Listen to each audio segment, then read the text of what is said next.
Bonjour et bienvenue à l'école du jeu, mon nom est Sylvain et aujourd'hui je vais vous présenter le jeu Mutants. Avant d'aller de l'avant, je tiens à remercier la compagnie Lucky Duck Games qui m'a gracieusement offert une copie du jeu pour que je vous la présente aujourd'hui. Mutants, c'est quoi? En fait, c'est un projet qui est présentement sur Kickstarter. Vous pouvez d'ailleurs aller voir dans la description de la vidéo pour les liens pour voir la campagne. Mais c'est quoi ce jeu-là? En fait, c'est un jeu de 2 à 4 joueurs d'une durée d'environ 45 à 60 minutes. Le jeu utilise principalement des mécanismes de deck building.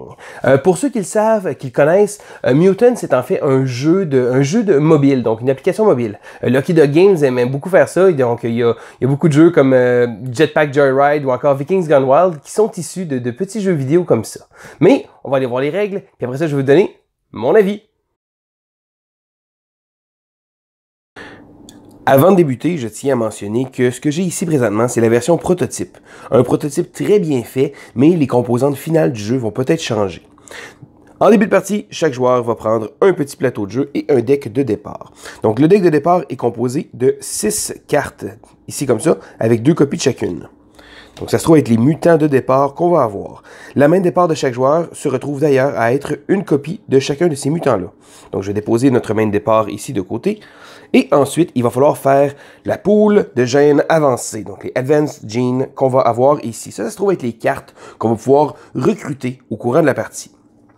Le jeu vient avec différentes configurations précises. Donc, si je veux utiliser la faction Breed to be Down, je vais prendre les copies de celle-là. Donc, il y a toujours 2 copies de chacun ici comme ça. Et je vais les prendre ici. Ce qu'on va faire, c'est qu'on va placer la Gene Pool. Donc, cette carte-là est vraiment juste à titre informatif. Et on va les placer ici comme ça.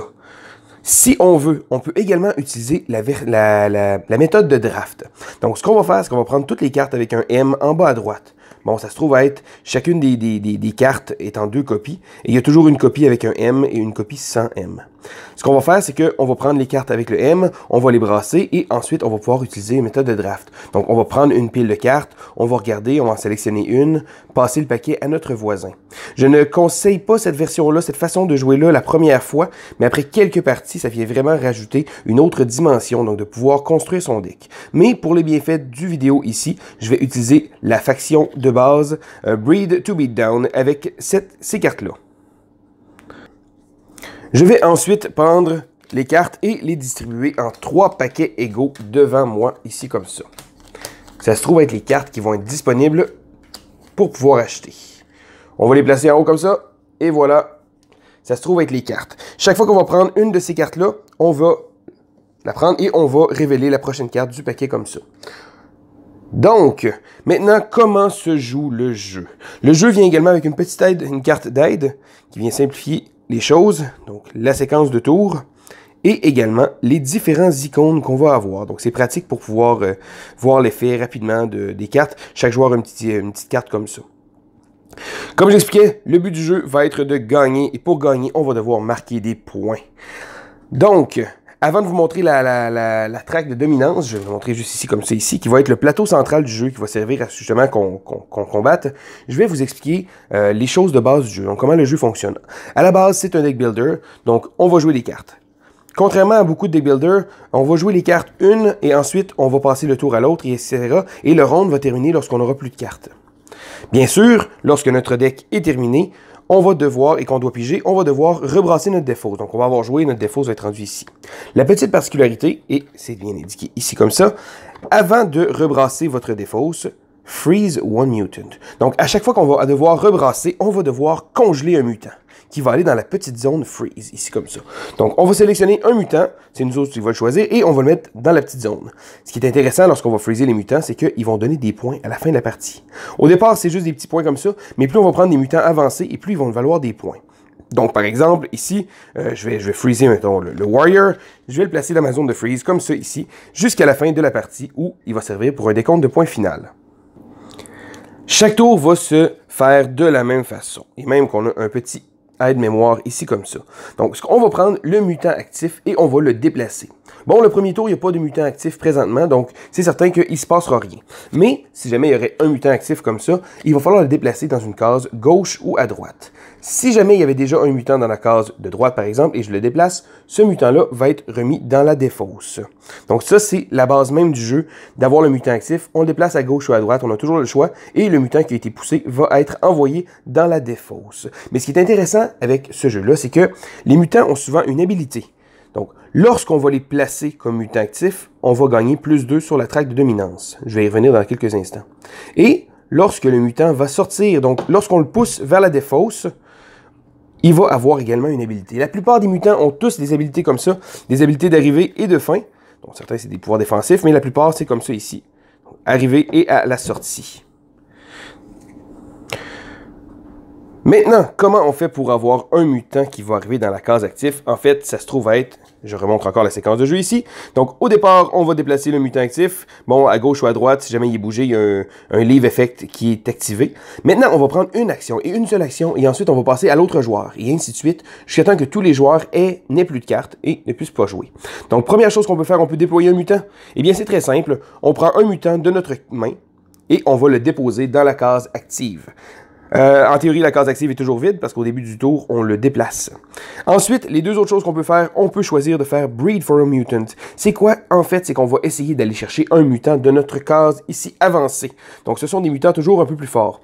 Comment on va devoir faire? Eh bien, il va falloir défausser 2 cartes de notre main qui vont devoir avoir les mêmes icônes de gêne. Donc, il va falloir que je défausse absolument 2 cartes, et dans l'ensemble de ces 2 cartes-là, je dois absolument avoir ces 2 icônes-là. C'est d'ailleurs la raison pour laquelle, dans le départ, on commence avec un mutant de chaque sorte. Ça veut dire qu'on va avoir accès à tous les mutants de notre gène, notre Advanced Gene Pool ici.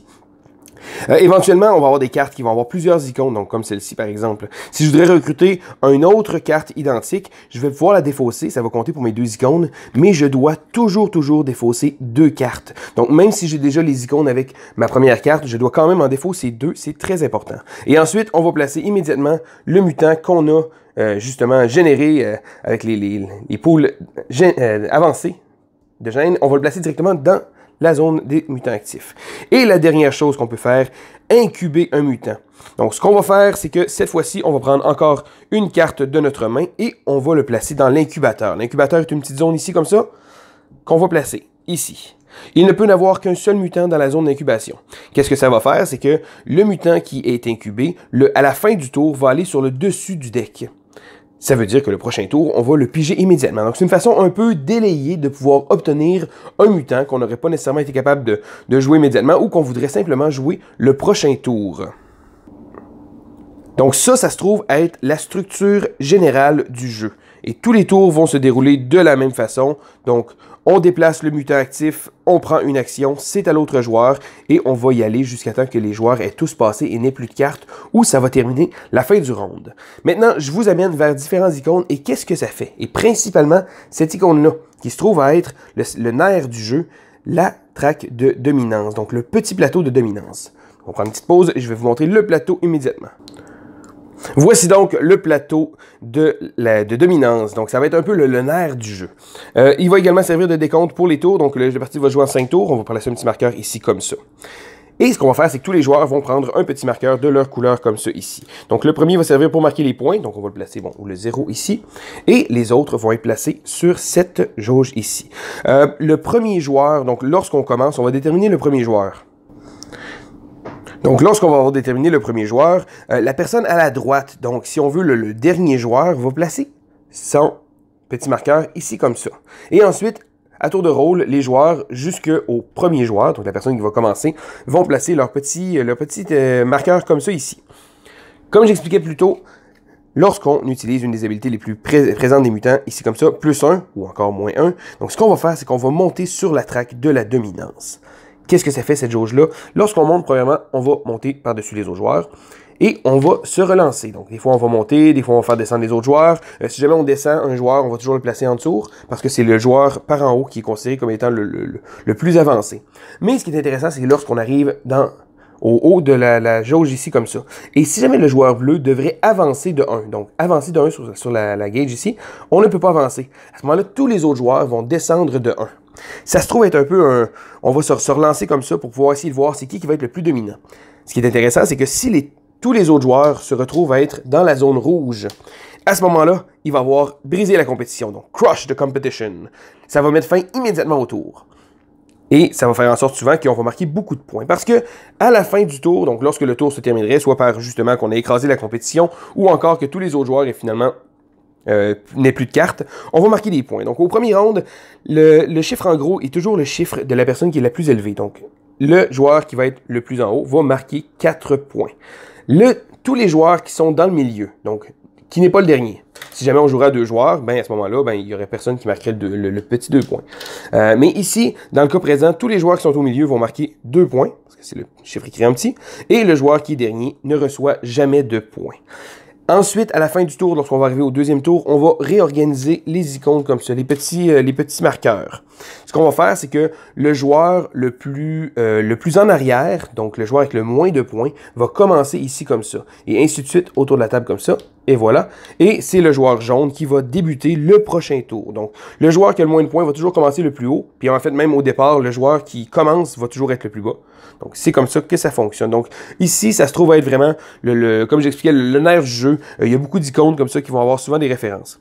Parlant des icônes, bon, je vais faire un petit tour rapidement, juste pour vous expliquer en gros qu'est-ce qu'ils font. Bon, celui-ci, c'est bien entendu, on va monter sur la jauge de dominance, la power track.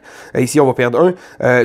La plupart des mutants ont un effet de déploiement, donc lorsqu'on va les jouer, ils vont avoir un effet. Un effet qui vont quitter, donc le petit icône ici comme ça, lorsqu'on va les pousser de la case à gauche ou à droite, ils vont avoir un effet. Il y a certaines actions également qui permettent d'attaquer. Ce qu'on va faire, c'est qu'on va attaquer tous les adversaires qui n'ont pas une action de bloc. Donc, les attaques, souvent, ça va servir à flipper des mutants.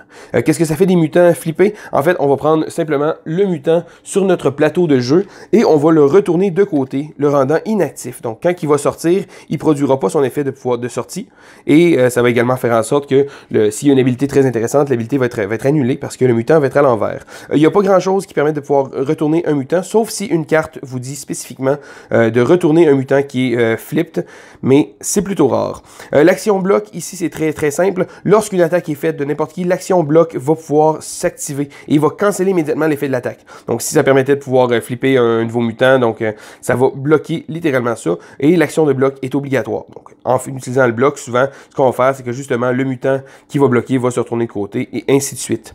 Cycle, en fait, ce qu'on va pouvoir faire, c'est piger des cartes et pouvoir défausser des cartes. Ça va permettre de pouvoir rouler à travers le deck, mais également peut-être d'avancer pour pouvoir congeler des mutants, parce que chaque fois qu'on rebrasse, on va devoir congeler un mutant. Transforme, certains mutants, une faction de mutants ont l'habilité de transforme. Lorsqu'ils sont déployés, ils vont être retirés du jeu immédiatement, et on va déployer la prochaine carte du deck. Encore là, ça permet de pouvoir rouler à travers ces mutants, mais ça fait également des effets de quitter immédiatement. Et Ongoing se trouve être une habilité, donc tant aussi longtemps que le mutant est actif, donc qui est sur le plateau de jeu, l'habilité va être active. Les petits icônes comme ça se trouvent être toutes les choses, mais sont également bien expliqués dans le livret de règles. Donc, plus en détail ici comme ça. Encore une fois, j'ai un livret de règles prototype, mais ça peut nous montrer un peu en gros quand même l'explication de chacune des choses comme ça ici. Donc, après 5 rounds, le joueur qui a le plus de points va remporter la partie.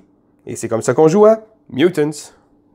Et voilà, ça fait le tour des règles de Mutants. Maintenant, qu'est-ce que je pense de ce jeu-là? Donc, premièrement, les deck builders sont un type de jeu assez répandu. Donc, il y a beaucoup de jeux avec ce mécanisme-là. Puis, ça fait en sorte que il faut réussir à se démarquer. Et Mutants, qu'est-ce que j'ai trouvé d'intéressant dans ce jeu-là? En fait, j'ai trouvé ça intéressant parce que je m'attendais à un jeu un peu plus directement orienté vers du combat. Donc, quand que je voyais, bon, on va avoir des gènes, des pools de gènes de mutants, on va recruter des mutants, je m'attendais à un jeu beaucoup plus orienté vers le combat. Cependant, le jeu est vraiment plus... on utilise la track de dominance pour vraiment marquer des points. Donc, au final, oui, c'est un jeu où on va marquer des points. Puis la façon de le faire, j'ai vraiment trouvé ça très intéressant. Bon, comme j'expliquais, la track de dominance, où qu'on va placer nos jetons pour essayer de gagner. Puis quand on arrive au bout, on fait descendre tous les autres joueurs dans l'espoir d'éventuellement pouvoir écraser la compétition et pouvoir remporter plus de points. Donc, en descendant les autres joueurs dans le rouge, si on veut, dans le plus bas de la track. J'ai trouvé que cet élément-là du jeu était vraiment bien appliqué. Fait que ça fait en sorte que, au lieu de combattre directement, puis tu sais, de temps à autre, il y en a des combats qu'on va pouvoir attaquer, mais à la base, c'est vraiment ça qui va nous faire marquer des points et qui va nous faire avancer. J'ai aussi trouvé que les combines avec les différents mutants étaient très intéressantes. Donc, le fait d'avoir des habilités qui arrivent en jeu, quand on réussit à les glisser après, On peut choisir de quel côté on va glisser notre mutant. Ça veut dire que si on a une habilité vraiment intéressante, on peut essayer de la garder là. Mais là, si ça fait plusieurs tours que ça reste là, les autres joueurs vont probablement essayer de vouloir détruire cette carte-là. Ça amène une dynamique très intéressante. Bon, d'un autre côté, on va essayer également de protéger cette carte-là en ayant cherché un mutant avec une catégorie défensive. Les premières parties que j'ai jouées, je les ai jouées avec la méthode générale. Donc, on avait les cartes et on avait une pool prédéterminée de différentes équipes, si on veut, différents agencements de cartes. J'ai trouvé ça intéressant parce que ça donne vraiment le ton au jeu et ça permet de pouvoir voir un peu les différents mécanismes. Mais après 2-3 parties, puis quand les joueurs sont un peu plus expérimentés, on a essayé le mode de draft. Et laissez-moi vous dire que le jeu prend une toute autre tournure. Disons que j'appréciais déjà le jeu, mais en rajoutant le draft, donc ça c'est vraiment de pouvoir choisir de faire sa pool de mutants. Donc, on va les sélectionner, on va les passer aux autres joueurs, on va essayer de réussir à trouver des cartes qui vont avoir une bonne synergie entre eux autres. Puis ça, habituellement, dans des jeux, quand on réussit à fabriquer des synergies, là, ça tombe encore plus dans mes cordes. Fait que déjà que j'appréciais le jeu, je l'apprécie encore beaucoup plus avec le draft. Mais c'est certain que, bon, la première partie, on saurait pas nécessairement quoi drafter, on saurait pas quoi vraiment faire, fait que c'est certain que je le conseille pas là, pour les premières, mais un coup qu'on comprend le jeu puis qu'on connaît les cartes, parce que oui, c'est certain, là, moi, ce que j'avais, c'est une version prototype. Il va probablement avoir beaucoup plus de mutants dans la version finale. Ça va être à vous de suivre la campagne Kickstarter, mais juste avec les cartes que j'avais, j'ai trouvé qu'il y avait façon de pouvoir trouver des belles petites combines, puis essayer de trouver justement des synergies qui allaient bien ensemble. Puis ça, c'est un gros plus pour ce genre de jeu-là. J'ai également beaucoup apprécié le fait que quand on rebrasse notre défausse, donc habituellement le deck builder, quand on arrive au bout, on brasse, mais là, il faut freezer un mutant. Donc, on l'envoie en congélation, et voilà. Ça fait en sorte qu'on va pouvoir essayer de réussir encore là à faire de la collection, parce qu'il y a certaines cartes que quand on les envoie dans le freezer, ben, ils vont donner beaucoup plus de points selon le type de carte qu'on ramasse. Donc, si on commence à ramasser de telle couleur ou tel type de carte, ben, on va essayer de pouvoir les collectionner comme ça. Ça amène une autre dimension, mais ça vient pas alourdir le jeu, puis c'est vraiment plein de petites choses comme ça qui font en sorte que Mutants a vraiment été une surprise pour moi. Quand je suis arrivé là, à regarder un peu le pitch de vente du jeu, j'étais pas trop sûr à quoi m'attendre et j'ai vraiment été surpris. Donc, si vous voulez, comme moi, être surpris, allez voir la campagne Kickstarter. Sérieusement, vous pouvez pas manquer votre shot parce que Mutants, c'est un excellent petit jeu et je vous le conseille. Donc, c'était Sylvain pour l'école du jeu et on se dit à la prochaine.